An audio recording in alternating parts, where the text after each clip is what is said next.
हाँ जी, भारत माता की जय। मैं साध्वी दिवा ठाकुर।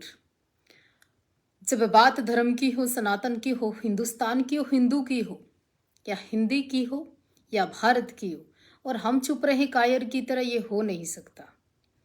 कई दिन हो चुके, कई दिन बीत चुके चुप। अभी चुप्पी कहीं ना कहीं दर्द देने लगी, तकलीफ दे रही थी। इस हिंदुस्तान में हो क्या रहा है?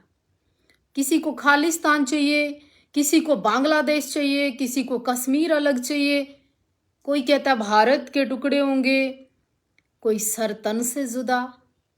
क्या चाहते हो आप लोग? मैं मुद्दे पे बात करती हूं, पंजाब के। हम भारतीय हैं, हमें बहुत गर्व है। वो गुरुओं की पीरों की धरती है, स्वाभिमान है। पर उसी पंजाब से जब से ये केजरीवाल की सरकार आई है, तब से कंटिन्यू खालिस्तान की मांग उठने कैसे लगी? जब केजरीवाल की सरकार वहां आई थी, तभी हमने कहा था कि किसी ना किसी खालिस्तान मोमेंट को स्पॉट ने पंजाब को कहीं ना कहीं केजरीवाल को सुपर्द कर दिया है।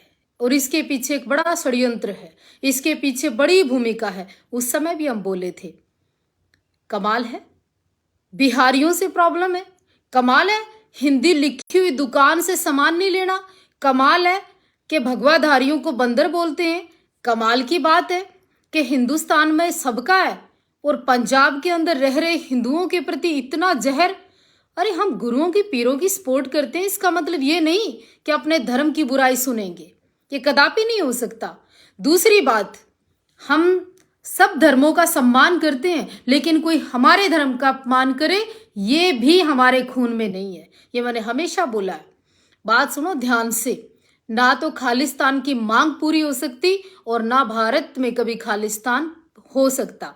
हाँ, योगी आदित्यनाथ जी से करबद्ध प्रार्थना जरूर है कि अपने हिंदूवादी लोगों को ज्यादा से ज्यादा आप कहिए, समझाइए कि तुम कहते हो तैयार हो जाओ, तुम कहते हो तलवारें निकाल लो, तुम कहते हो तैयार बर तैयार हो जाओ, तुम कहते हो कि सारे हथियार शस्त्र धारण कर लो।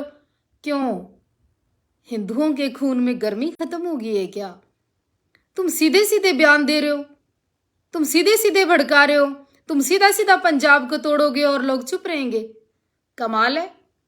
तुम कहते हो कि गैर पंजाबी साड़ी गल ना करे, तुम कहते हो गैर अगर कोई सिख नहीं है तो वो सिखों की बात ना करे।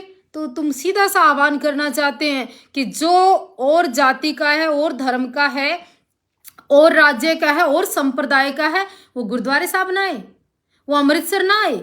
तुम सीधा कहते हो, तुम भैयों के खिलाफ बोलते हो। अरे पंजाब के अंदर बिहारी अगर काम ना करे, अगर लेबर काम ना करे, तो तुम्हें 2 दिन में समझ में आ जाएगा। मैं अमृतपाल सिंह आपको बोलना चाहती हूं, आप जो बयानबाजी दे रहे हो, पंजाब तोड़ने की बात कर रहे हो, आप कंटिन्यू सिखों के बच्चे मरवाना चाहते हो क्या? आप इस सिख जवानी को बार बार क्यों खत्म करना चाहते हो? अभी सिखों ने सर उठाया, अभी सिखों ने जीना शुरू किया, अभी सिखों ने 4784 भूले हैं, अभी फिर तुमने नौजवानों को मरवाने की तैयारी कर ली है। मैं कई दिनों से चुप थी, लेकिन हाँ, योगी आदित्यनाथ जी आप थोड़ा सा पंजाब का विजिट करके आइए। शायद कुछ लोग चाहते हैं कि बलडोजर का सीन वहां भी देखें, कुछ लोग चाहते हैं कि इस भगवा की जो ताकत है उसका एहसास करवाना पड़ेगा। कुछ लोग पथ भ्रष्ट, धर्म भ्रष्ट और मत भ्रष्ट हो चुके हैं, उनको बताना पड़ेगा कि हिंदी, हिंदू, हिंदुस्तान की मर्यादा क्या है, भारत माता का मतलब क्या है। और एक कनाडा में जाकर खालिस्तान की बात तुम करने लगे, हद हो गई है। कोई बात नहीं, करिए आप, हमें कोई फर्क नहीं पड़ता। मैं हमेशा गुरु पीरों की बात करती रही, फकीरों की बात करती रही, गुरु साहब की बात करती रही, कुर्बानियों की बात करती रही। लेकिन कब अमृतपाल आएगा और कब फिर अमृतपाल कहेगा कि हिंदुओं का कोई योगदान नहीं? फिर कोई अमृतपाल आएगा और कहेगा कि कोई गैर सिख यहां आकर पंजाब में दखल अंदाजी ना करे, चुप रहे। तो हमें गुरु साहब से, हमें सिख धर्म से कब कोई अलग करने की बात करेगा और हम चुप रहेंगे?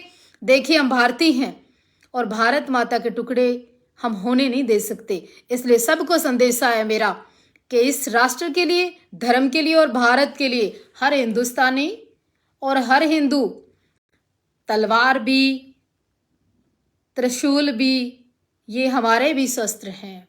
माँ दुर्गा के हाथ में भी ये सारे शस्त्र हैं। शंकर के हाथ में भी त्रिशूल है। इनको कमजोर समझने का प्रयास ना करें। आप किसी युद्ध की तैयारी के लिए तैयार कर रहे हैं क्या लोगों को? क्या फिर हिंदू जो गीता में लिखा है उसे नहीं पढ़ सकते? क्या कोई हमारा धर्म गुरु आकर फिर से इस जिम्मेवारी को नहीं उठा सकता कि देश में क्या हो रहा है? क्या केवल अमृतपाल के ही पीछे 510,000 लोग जाकर अपने धर्म की बात कर सकते हैं? क्या हिंदुओं में लोग मर गए हैं? क्या हिंदुस्तान की जनता के अंदर जनेऊधारी तिलकधारी लोगों की कमी पड़ गई है? जागे हिंदुस्तान के हिंदुओं, आज शायद तुम्हें धर्म पुकार रहा है। माँ भारती तुम्हें पुकार रही है। बोली भारत माता की जय।